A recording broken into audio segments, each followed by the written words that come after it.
नीतीश कुमार कैमरे पर आकर बिना कागज देखे अपने मंत्री परिषद के सदस्यों का नाम और विभाग बता दें, मैं अपना पूरा आंदोलन वापस लेकर नीतीश कुमार के समर्थन में फिर से खड़ा हो जाऊंगा। इसलिए अब नीतीश कुमार को जाने दीजिए, 10 महीना उनका समय है, मुख्यमंत्री किसी तरह बने रहें, आगे उनसे कोई अपेक्षा नहीं है। हम लोगों ने यहाँ कोई राजनीतिक टीका टिप्पणी मैंने तो कम से कम नहीं करी है। हम लोगों ने ये कहा कि समतामूलक समाज बनाने के लिए जो कर्पूरी जी की सोच थी, उसके आधार पर जन स्वराज की क्या परिकल्पना है। हमने वो 5 स्तंभ बताए कि नौकरियों में आरक्षण के साथ साथ राजनीतिक भागीदारी, जनसंख्या के हिसाब से राजनीतिक भागीदारी, और कहीं न कहीं शिक्षा, जमीन और पूंजी में जब तक समानता, पूंजी के बंटवारे में समानता नहीं होगी, तब तक समतामूलक समाज के बनाने की बात सिर्फ नारों में ही रह जाएगा। और जन स्वराज इसके लिए पूरी तरह से प्रतिबद्ध है। कर्पूरी जी का जो अपना सपना रहा है, कर्पूरी जी की जो समाजवाद की जो बेसिक फिलॉसफी है, समाज में समतामूलक समाज बने, बिहार में समतामूलक समाज बने, इसके लिए जन स्वराज इन 5 चीज़ों के लिए प्रतिबद्ध है। आरक्षण के साथ साथ जनसंख्या के हिसाब से राजनीतिक भागीदारी और शिक्षा, जमीन और पूंजी के बंटवारे में समाज के सभी वर्गों में समानता हो।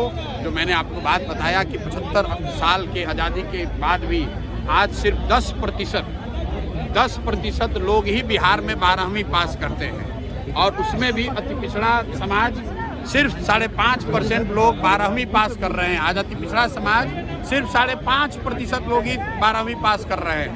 दलितों में वो सिर्फ 3% है। सामाजिक न्याय की बात हो रही है। जब 3% दलित समाज के लोग ही 12वीं पास करेंगे तो आप किस समानता की बात कर रहे हैं? मैंने आपको आंकड़ा देकर बताया है, सिर्फ 2%, 1.97% लोगों के पास सरकारी नौकरी है। सिर्फ 40% लोग के पास जमीन है, 60% आदमी के पास जमीन ही नहीं है। जब तक इन बातों को नहीं एड्रेस किया जाएगा, तब तक कर्पूरी जी की जयंती सिर्फ मनाने से कुछ नहीं होगा। तो हम लोग सारे लोग इस चीज़ के लिए प्रतिबद्ध हैं, जन स्वराज प्रतिबद्ध है, और मुझे विश्वास है कि समाज में लोग उस बात को समझेंगे, और जो भी कर्पूरी जी को, समाजवाद को मानने वाले लोग हैं, इस विचारधारा से जुड़ेंगे और इसका समर्थन करेंगे। परिवर्तन की बात आप कर रहे हैं और बिहार में काफी ज्यादा बढ़ चुकी है। गोलीबारी प्रधान जी जो कहे हैं उसको अचीव करने के लिए कई काम करना होगा। सरकार बदलना होगा, विधायक बदलना होगा, विधायिका जब बदल जाएगी तो लैंड रिफॉर्म्स कानून भी बदलना होगा, बिहार का सीलिंग एक्ट भी बदलना होगा। देखिए ये पुराने जाकड़ी कानून जो है, इससे लैंड रिफॉर्म नहीं दिखावे का, लैंड रिफॉर्म्स है जो एक्चुअल लैंड रिफॉर्म्स करता है, उसके लिए कानून में बदलाव आना होगा। कानून में बदलाव के आने के लिए जन स्वराज के पार्टी की सरकार बननी होगी, और सरकार बनाने के लिए लोगों को जन स्वराज को वोट देना होगा, तब बिहार का विकास होगा। यही मैसेज, यही बात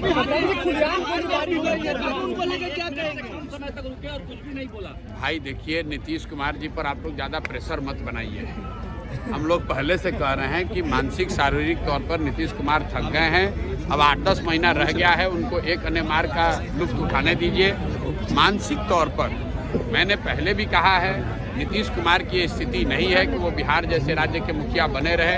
मैं आपको कैमरे पर एक और बात बता देता हूँ। हम लोगों ने कहा मेडिकल जांच के लिए, छोड़िए मेडिकल जांच की बात, नीतीश कुमार कैमरे पर आकर बिना कागज देखे अपने मंत्री परिषद के सदस्यों का नाम और विभाग बता दें, मैं अपना पूरा आंदोलन वापस लेकर नीतीश कुमार के समर्थन में फिर से खड़ा हो जाऊंगा।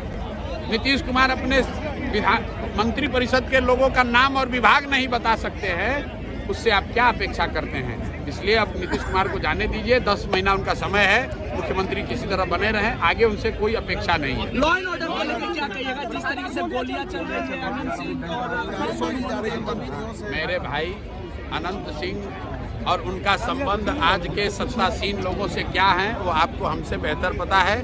मैं किसी व्यक्ति पर कोई टिप्पणी नहीं करना चाहता हूँ।